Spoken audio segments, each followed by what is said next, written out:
cabur-cabur yang digemari masyarakat yang populer seperti sepak bola, voli, badminton, tenis meja yang sederhana-sederhana. Itu kita kemas menjadi suatu produk sport tourism.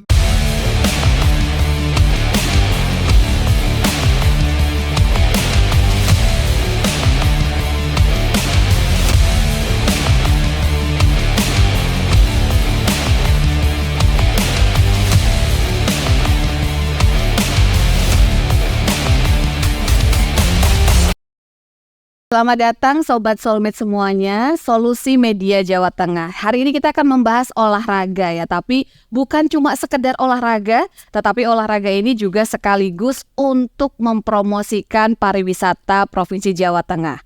Dari mendaki gunung hingga naik sepeda. Nah, kira-kira spot tourism mana aja nih yang harus kita kunjungi nih Sobat Soulmate semuanya? Langsung saja kalau begitu saya sudah hadir langsung ini bersama dengan Bapak Agung Haryadi selaku Kepala Dinas Disporapar Provinsi Jawa Tengah. Selamat pagi Pak. Iya, ini auranya berbeda ya kalau mungkin sepertinya bahagia gitu ya Pak, karena mengetahui atau bisa berkunjung ke wisata satu dengan wisata yang lainnya ya nih Pak ya. Boleh diceritakan nih Pak kesan-kesannya nih dengan wisata Jawa Tengah ini Pak? Kalau bicara wisata Jawa Tengah itu semuanya ada. Semuanya ada ya. Mau wisata alam, wisata budaya, buatan, kepemilikan khusus, semuanya lengkap. Oke. Jawa Tengah itu ada 13.000 daya tarik wisata. Nah, cuma ngomongin sport tourism nih, karena mungkin juga Sobat Soulmate masih banyak yang belum tahu nih Pak. Apa sih sport tourism itu? Padahal sebenarnya tanpa kita sadari, ternyata sebenarnya saya juga sudah melakukan sport tourism nih. Nah, Pak Agung mungkin bisa menyampaikan dulu nih, apa sih sebenarnya sport tourism itu Pak?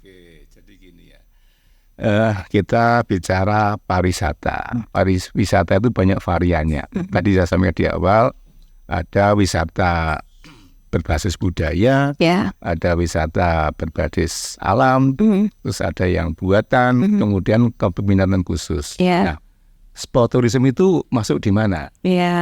Sport tourism masuk di kategori kepeminatan khusus.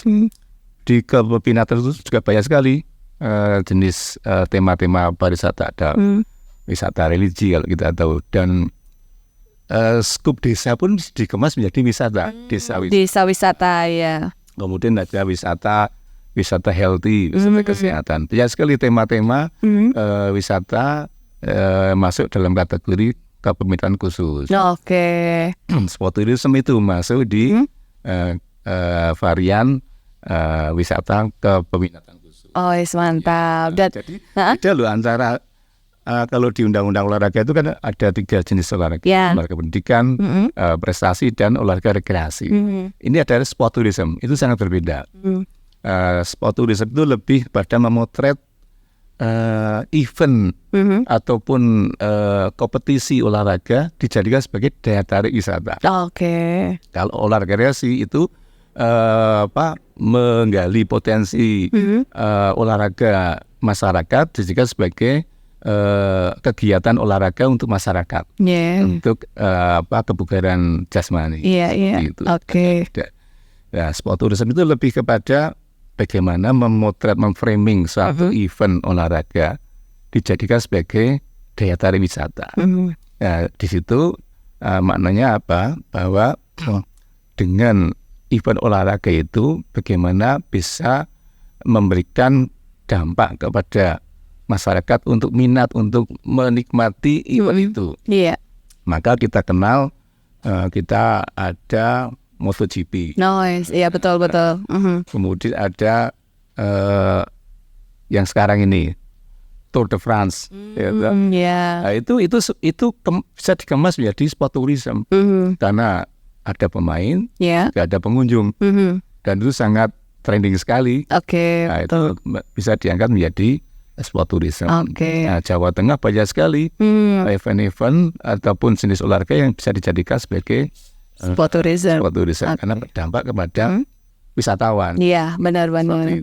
Dan ini sangat menarik nih ya Sobat Soulmate semuanya. Karena kan kalau kita tahu nih Pak, kalau masyarakat biasa ngertinya ya sudah wisata ya wisata ke alam, atau enggak wisata ya piknik sekolah gitu kan. Ini benar-benar baru. Nah, yang menarik lagi nih Pak, sport tourism ini kan bukan cuma wisata ya, tetapi juga olahraga. Nah, bagaimana caranya? Karena kan ini kegiatan yang sangat positif ya, sehat dapat, terus sehat jasmani, rohani, pikiran semuanya dapat gitu. Nah, bagaimana caranya agar ini menjadi tren nih, menjadi sebuah tren dan masyarakat itu banyak sekali. Oh ya, ayo kita melakukan ini sport tourism gitu. Iya. Jadi kalau ilmu marketing itu kan, kalau kita ingin mencapai tujuan, kita harus berbasis pada pasar.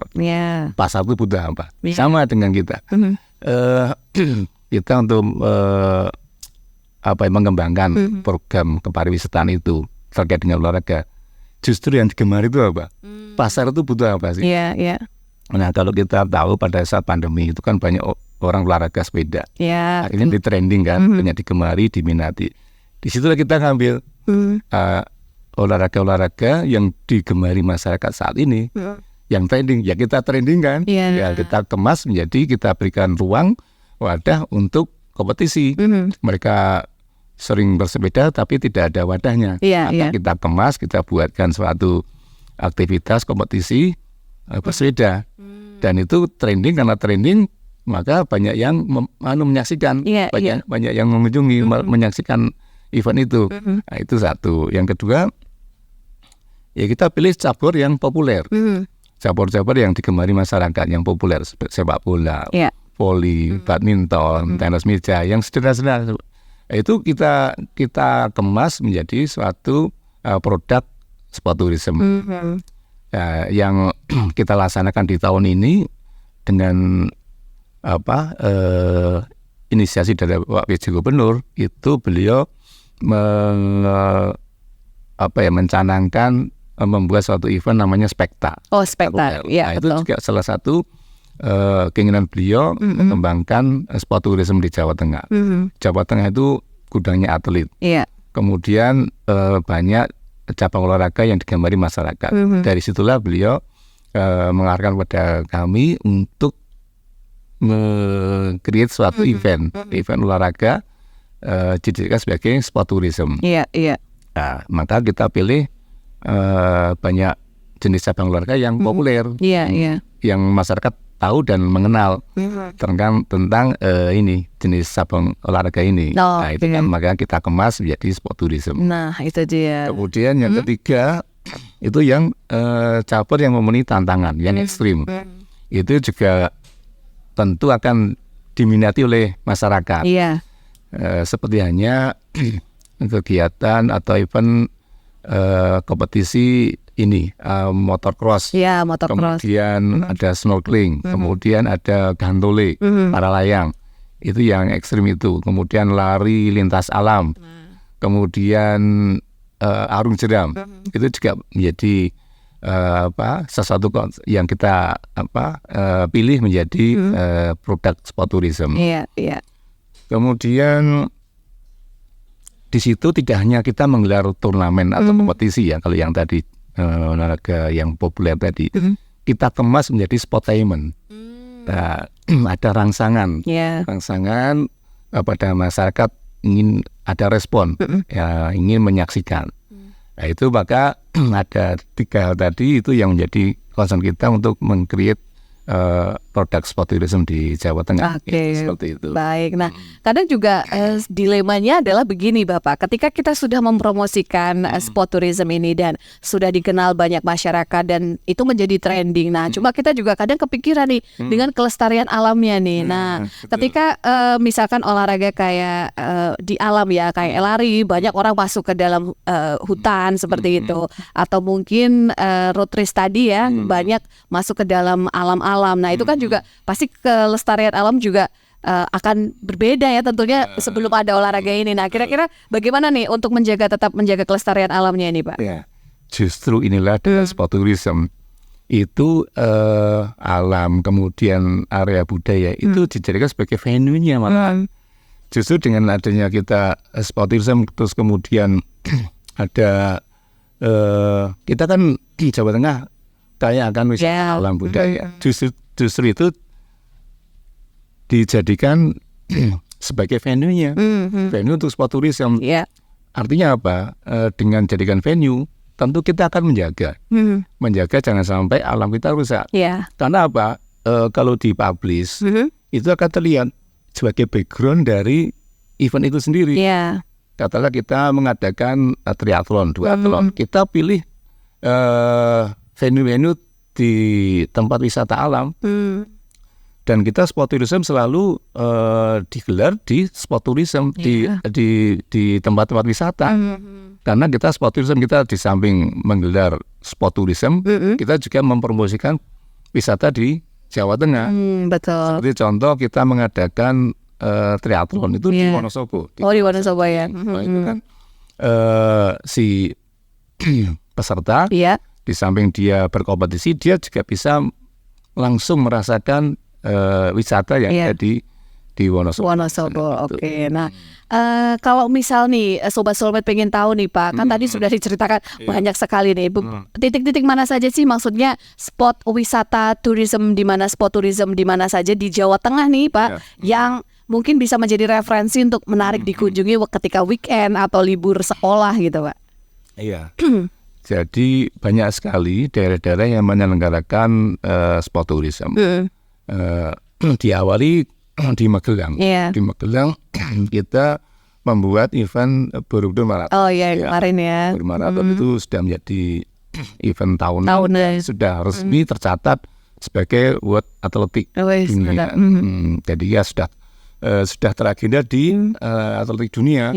Jadi masyarakat internasional bisa melihat jadwal kapan Borobudur akan digelar, sehingga akan menarik peserta dari luar negeri. Dan dari situ menginspirasi daerah untuk membuat yang sama sport tourism.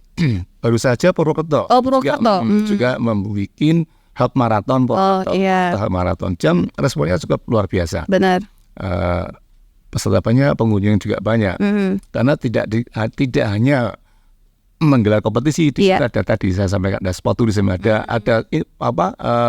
sport timer-nya. Nah, itu yang akan memberikan gairah pengunjung untuk menyaksikan. Nah, kemudian di Cilacap juga ada event namanya motocross Hiu Selatan. Itu pesertanya sebagian besar dari luar negeri. Sebagian besar dari luar negeri. Oke. Iya. Mungkin besok harus diajak ini kayaknya Mas. Hiu Selatan itu motocross, dia di rute-rute yang ekstrim, di pantai maupun di pegunungan. Itu juga responnya luar biasa dari peserta maupun masyarakat itu sendiri. Jadi itu juga agenda tahunan juga itu Pak. Tahunan sudah lama, sudah berlangsung sekitar 5 kali. Kemudian di Kabupaten Semarang itu ada kejuaraan Gantole. Para layang ya. Ya, itu di saatnya di Gunung Telomoyo. Itu luar biasa dampaknya. Itu juga lagi hit, mendadak jadi hits ya Telomoyonya ya Pak ya. Dan akhirnya membuka ini pemberdayaan kepada masyarakat sekitarnya. Karena itu di gunung, jauh dari hotel, akhirnya di sana banyak masyarakat bikin homestay. Homestay, akhirnya peserta menginapnya di homestay. Itu memberikan dampak pada masyarakat. Masyarakat. Kemudian masih banyak lagi ya. Di Wonosobo itu juga ada triathlon. Wonosobo biasanya juga. Triathlon itu kan di pantai. Berenang di pantai. Di sana ada telaga yang digunakan sebagai untuk luaran. Kemudian ada sepeda di sana. Kerja luar biasa, naik turun. Kemudian juga ada lari. Nah, disitulah mereka akan mengenal wisata alam di Wonosobo, di Dieng, kawasan Dieng. Itu bagian dari sport tourism yang ada di Wonosobo. Kemudian di Karanganyar juga. Ada juga ya. Siksorogo namanya. Siksorogo. Siksorogo di Sisa. Ya. Juga ekstrim itu lari lintas alam di kawasan di Tawangmangu. Oh, ini menarik ini sepertinya ini ya. Kadang kita bahkan tahunya paling cuma Borobudur Marathon seperti itu ya Pak ya. Terus ya kita yang paling terkenal ya itu ya sama yang di Borobudur. Nah, itu dia. Tema-tema yang mainstream ya. Betul. Dan ini kita jadi tahu loh Sobat Soulmate semuanya, ternyata spot tourism itu banyak dan hampir di beberapa wilayah di Provinsi Jawa Tengah ada ya Pak ya. Dan Ada, hampir semua ada. Dan acara ini pun juga sudah menjadi acara reguler itu tahunan seperti itu ya. Jadi kita harus mencoba nih Sobat Soulmate semuanya ya. Nah, yang paling penting juga tentunya ini kan mengajak masyarakat lokal nih Pak berkolaborasi ya kan. Dan tentunya untuk mengembangkan sport tourism ini. Nah, dari Disporapar sendiri seperti apa sih Pak maksudnya kolaborasinya nih? Karena kan otomatis pasti masyarakat lokal pun juga ikut menikmati hasilnya, maksudnya wah alhamdulillah nih dapat rezeki karena banyak yang datang tiba-tiba gitu. Iya. Jadi gini, pengembangan pariwisata itu idealnya adalah bottom up. Jadi ketika di sana ada potensi, kemudian masyarakat mengelola potensi itu yang sekarang ini katanya dijadikan sebagai venue sport tourism, ya pemerintah sih banyak mendukung. Jadi kalau pemerintah tuh menggelar utuh, itu biaya tinggi, kemudian dampaknya kurang begitu cepat. Beda masyarakat itu yang menggerakkan sendiri, mengelola potensi yang ada dengan konsepnya, kemudian dia punya apa, pemerintah punya apa, kita kolaborasikan. Itu akan lebih cepat. Program itu berjalan. Contoh yang sudah sukses adalah di kawasan Dieng. Kawasan Dieng. Dieng Cultural Festival. Sebentar lagi ya Pak ya. Itu muncul dari ide masyarakat, kemudian ditangkap oleh pemerintah melakukan dampingan, pembinaan, akhirnya jadi seperti sekarang ini. Dieng Cultural Festival yang dulunya festival, sekarang sudah menjadi paket wisata. Betul. Dan full book. Iya, ini sudah full sampai dengan hari ini ya. Karena sudah dijual beberapa paket sekian hari, menginap dengan di tenda, beberapa paket sudah ditawarkan kepada masyarakat. Itu contohnya. Seperti Telomoyo juga. Telomoyo itu ya berangkat dari masyarakat setempat. Di sana ada tokoh, kemudian melihat ada potensi, di sana ada venue Gantole, maka dikemas menjadi sport tourism. Karena melihat di situ ada impact pada lingkungan sekitarnya. Di sana akhirnya muncul ada desa wisata. Desa wisata yang nanti akan memberikan layanan kepada pengunjung. Karena di sana jauh dari penginapan, kemudian jalannya sudah oke. Nah, maka di sana panitia menggerakkan desa, memberikan layanan kepada peserta. Kemudian peserta dilayani dengan makanan-makanan lokal. Kemudian tinggal di rumah di desa, tapi sudah di dress up jadi sesuai dengan standar hotel. Itu pengunjung peserta nyaman sekali di sana. Dan di sana akhirnya nambah varian lagi, ada di samping ada Gantole juga ada lari lintas alam. Itu menarik ya Pak ya. Seperti itu. Jadi berangkat dari masyarakat itu sendiri. Mereka punya gagasan apa, punya kemauan, punya sesuatu yang akan diwujudkan, potensi yang ada, pemerintah tinggal menangkap respon saja. Dan itu kita lebih efisien. Kita punya budget sekian, kita bisa memberikan support pada banyak masyarakat yang punya ide, punya gagasan untuk mengelola potensi di daerah masing-masing. Jadi bentuknya seperti itu. Jadi memang sudah diperhatikan sampai hal-hal sedetail itu ya. Sudah mengevaluasi ketika kita menggelar satu event dengan biaya full dari kita, kita sadari kurang dampaknya itu kurang cepat gitu. Dan kalau sesuatu dari pemerintah itu masyarakat kurang menarik gitu ya Pak ya. Gitu. Sehingga kalau masyarakat sendiri punya gagasan, ya kita aja tinggal support. Kita di belakang masyarakat yang berjalan gitu ya. Baik. Nah, masalahnya gini, kalau misalkan sesuatu daerah itu awalnya tidak terkenal, kemudian tiba-tiba menjadi viral dan terkenal, kadang kan tidak bisa dijangkau oleh semua kalangan gitu kan. Nah, ini bagaimana Bapak nih tetap memastikan agar semua wisata apapun nih di Jawa Tengah ini biar tetap bisa dinikmati oleh semua kalangan ini Pak? Iya. Jadi pariwisata itu tidak bisa dikaji melalui analisis SWOT.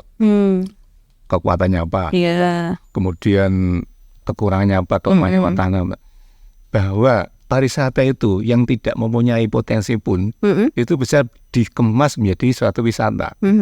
Contoh, suatu desa itu aksesnya susah, susah, belum ada listrik, justru jadi kemas menjadi wisata alam, wisata yang masih perawan, masih bagus, masih sejuk, masih belum ada polusi. Dan orang kadang kepo ya Pak ya, penasaran gitu ya. Kita tuh meng-create suatu tempat, suatu kondisi itu kita bisa kemas menjadi bentuk tema-tema pariwisata.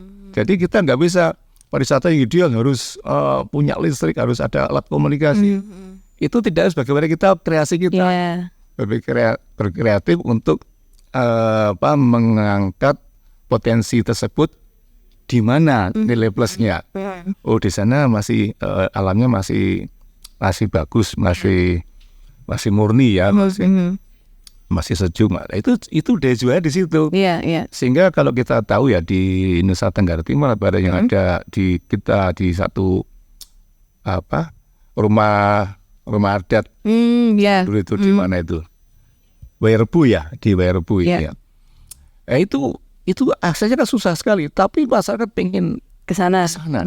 Itu sehingga dengan kondisi alam yang ada di Jawa Tengah, saya bersyukur bahwa akses untuk ke tempat wisata sudah terjangkau, bisa dijangkau. Tapi misalkan ada kekurangannya, justru itu menjadi kita lihat plusnya di mana, nilai jual di mana. Itulah yang dengan kreasi kita itu dikemas menjadi suatu daya wisata masyarakat. Jadi kemudian dipublikasi, diviralkan, udah. Jadi terkenal ya Pak ya, betul. Karena kan semuanya ini sekarang ini kan viral ya, apa-apa dikit-dikit viral, di foto, banyak yang foto, orang penasaran datang seperti itu. Nah, tantangan terbesar nih dari Pak Agung sendiri selaku Kepala Dinas Disporapar Provinsi Jawa Tengah itu adalah sekarang ini kan trennya banyak masyarakat yang lebih memilih untuk berlibur ke luar negeri nih Pak. Nah, padahal sebenarnya potensi di Jawa Tengah kita juga banyak gitu kan. Nggak usah jauh-jauh ke luar negeri, bahkan lebih memilih ke provinsi lain atau kota lain. Nah, mungkin bisa disampaikan nih ajakan untuk ayolah datang ke wisata Jawa Tengah, karena memang wisata Jawa Tengah itu banyak gitu kan, nggak cuma tentang sejarah, tapi pantai banyak, gunung juga ada. Silakan. Iya, kalau kecenderungan masyarakat ke luar negeri, wisata ke luar negeri itu dia membandingkan kosnya, mau ke Raja Ampat atau mau ke Thailand. Dia berhitung kosnya untuk lebih murah ke Thailand gitu kan, daripada ke Raja Ampat atau ke Bunaken atau mau ke Danau Toba gitu kan. Lebih cenderung mau ke Singapura, ke Thailand, dan mungkin di Hong Kong atau China. Nah, tentu ini sekarang sudah mulai bergeser dengan adanya masyarakat yang bikin posting, yang memviralkan potensi yang ada itu. Peminatannya sudah ke domestik justru sekarang ini. Sekarang ini para milenial lebih tertarik pada sesuatu hal yang berbeda, berbeda dan murah. Itu yang sekarang sudah digemari. Dibanding harus keluar, karena kita mau ke Thailand, mau Singapura, sekarang kalau mau mencari produk-produknya di sana sekarang sudah mudah didapat by online. Just tip ya Pak ya. Sudah bisa kalau hanya mencari produk-produk yang ada di sana. Kalau ke Singapura atau ke Thailand paling hanya sekali. Setelah itu sudah selesai. Betul. Ya, maka sekarang ini kecenderungannya di generasi milenial itu lebih senang kepada sesuatu yang berbeda. Betul. Lokal sekarang Pak ya. Lokal era katanya. Betul.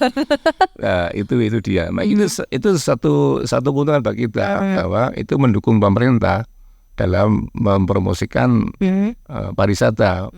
Nah, pariwisata kita kan yang dikenal hanya Semarang, Solo, Jogja, Magelang, padahal banyak sekali spot-spot yang layak dikunjungi. Betul. Dan lebih menarik seperti itu ya Pak ya. Baik. Nah, terakhir nih Pak, sebagai closing statement kita nih, podcast kita hari ini untuk Sobat Soulmate semuanya nih Pak, monggo silakan. Saudara-saudara di Jawa Tengah, jadi kami sampaikan bahwa Jawa Tengah itu lengkap, mau wisata alam, budaya, buatan, dan sport tourism. Kita sudah banyak sekali jenis-jenis atau daya wisata yang layak dikunjungi. Untuk itu jangan sungkan-sungkan, jangan ragu-ragu, jelajah Jateng sekarang. Oke, baik. Jangan lupa jelajah Jateng sekarang ini Sobat Soulmate semuanya. Kalau begitu terima kasih banyak nih buat Pak Agung yang sudah meluangkan waktunya, sudah sharing-sharing, dan ini banyak ilmu baru tentunya yang didapat oleh Sobat Soulmate, karena kan kemarin tahunya hanya beberapa nih sport tourism itu apa, dan mungkin bahkan belum tahu nih sport tourism apa. Dan hari ini kita benar-benar dapat pelajaran atau ilmu, dan semoga habis ini nanti kita bisa wisata ke Jawa Tengah ya Pak ya. Baik, sekali lagi terima kasih Pak Agung, dan saya akan undur diri dari podcast Soulmate hari ini ya. Kita akan ketemu lagi di podcast Soulmate berikutnya. Selamat siang.